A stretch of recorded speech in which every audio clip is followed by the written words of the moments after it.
बालोद जिले के ग्राम हथौद में कांग्रेस के स्टार प्रचारक प्रियंका गांधी का आगमन होने जा रहा है, जिसकी तैयारियों का जायजा लेने छत्तीसगढ़ के प्रभारी सचिन पायलट देर शाम कार्यक्रम स्थल पहुंचे, जहां पर सचिन पायलट ने चुनाव के संबंध में कांग्रेसी कार्यकर्ताओं से चर्चा की। वहीं पायलट ने इस चुनाव में कांग्रेस और इंडिया अलायंस की सरकार बनने का भी दावा किए। छत्तीसगढ़ के 11 सीटों बहुत उत्सुकता है लोगों में और कांग्रेस कार्यकर्ता इंतजार कर रहे हैं। प्रियंका जी का कल यहाँ पर आगमन है। सेकंड चरण में जो 3 सीटें छत्तीसगढ़ में जहाँ वोट पड़ेंगे, उनमें से 2 सीटों पे उनका प्रचार है और कल एक ज़बरदस्त रैली होगी और मैं समझता हूँ पहली बार प्रियंका जी का यहाँ पे आना होगा, लेकिन ऐतिहासिक रहेगा। सब लोगों में बहुत ऊर्जा है और पूरे जोश के साथ हम लगे हुए हैं और इस सीट को पिछली बार कांग्रेस पार्टी बहुत कम वोटों से हम हारे थे, 5 या 6 हज़ार वोटों से।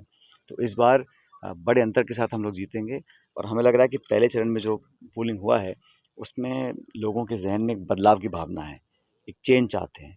इसलिए 10 साल की सरकार को देख लिया, बदलाव होगा और छत्तीसगढ़ में मैंने हमेशा कहा है कि हम इतिहास रचेंगे और भाजपा से ज़्यादा सीट जीतेंगे छत्तीसगढ़ में, ऐसा मैं मानता हूँ। किस तारीख को कल प्रियंका जी आ रही है, 22 को अमित शाह आ रहे हैं, 23 को मोदी जी आ रहे हैं, क्या लगता है? सभी नेता आएंगे अपनी बात रखने के लिए, लेकिन किस नेता की बात में कितनी विश्वसनीयता है, ये जनता तय करेगी। हम लोगों ने एजेंडा रखा है, हम लोगों ने कांग्रेस पार्टी ने, इंडिया अलायंस ने एक रोड मैप दिया है। एमएसपी पे कानून बनाने की बात की है, महिलाओं को 50% आरक्षण देने की बात की है, जो नौकरियां हैं, और हर गरीब परिवार को प्रति वर्ष 1 लाख रुपए हम लोग देना चाहते हैं। ये सब वो काम है जो हम करके पहले दिखा चुके हैं और करना चाहते हैं। बीजेपी ने 10 साल में सिर्फ दूरियां बढ़ाई हैं अमीर गरीब की और गांव शहर की, और मुझे लगता है कि 10 साल के रिपोर्ट कार्ड पर चर्चा करने से बचते हैं, इसलिए अलग अलग तरह के मुद्दे को उठाते रहते हैं। पब्लिक परफॉर्मेंस को देखेगी, कमिटमेंट को देखेगी और मैं हमेशा कह रहा हूँ कि 10 साल का राज करने के बाद 5 साल और मांग रहे हैं और जो नौजवान फौज में भर्ती होना चाहते हैं अग्निवीर के माध्यम से, उनको सिर्फ 4 साल। तो ये न्यायपूर्वक कार्रवाई नहीं है। तो बहुत सारे इश्यूज़ हैं, किसान के, नौजवान के, महिला के, महंगाई के, बेरोज़गारी के। उन सब इश्यूज़ पे हमारा स्टैंड बड़ा क्लियर है। जनता तय करेगी अंत में सेवा का मौका किसको मिले, लेकिन मैं मानता हूँ कांग्रेस पार्टी बहुत अच्छा चुनाव लड़ रही है, हम जीतेंगे चुनाव। लगातार देखा जा रहा है कि नेता है, विधायक, क्या कारण और क्या कमी रहेगी? कमी तो मुझे लगता है जिनमें इतना आत्मविश्वास है कि वो 300 पार, 400 पार, 500 पार की बातें कर रहे हैं, तो ज़रूरत क्या है कि कांग्रेस या बाकी नेताओं को अपने साथ जोड़ने की। अगर आप में इतना अपने ऊपर कॉन्फिडेंस है, तो ज़रूरत नहीं पड़ेगी ना औरों को तोड़ के जोड़ने की। तो वो भी जानते हैं कि धरातल पर स्थिति अलग है, प्रचार, प्रसार, प्रोपेगेंडा, पब्लिसिटी अलग होता है, भाषण अलग हैं, दावे अलग हैं, जुमले अलग हैं, लेकिन धरातल पे जो वास्तविकता है, वो बिल्कुल परे है।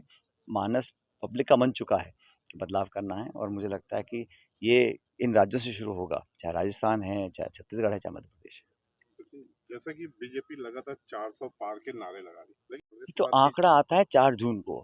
हम तो कहते हैं हम अच्छा परफॉर्म करेंगे, हम सत्ता में आएंगे, इंडिया अलायंस को जो रिक्वायर्ड नंबर्स हैं उससे ज़्यादा हमको बहुमत मिलेगा, ये हम उम्मीद और आशा पब्लिक से करते हैं। अगर हम पहले ही घोषणा कर देंगे तो चुनाव हम करा ही क्यों रहे हैं। और ये जो अति आत्मविश्वास का जो परिचय है, ये महंगा पड़ेगा, क्योंकि इसमें कहीं ना कहीं घमंड और अहंकार दिखता है। और 10 साल में जो जो काम किया, उसकी रिपोर्ट कार्ड अगर ये सरकार बना के जनता के सामने पेश करे, उस पर चर्चा हो, उस पर संवाद हो, उस पर काम हो, गवर्नेंस जो है वो डिलीवर करना पड़ता है। सिर्फ आश्वासन और वादे, अब बात करें 2047 की, अमृतकाल के बाद 2047 की बात, लेकिन 10 साल का जो लेखा जोखा है वो देने से कतराते हैं।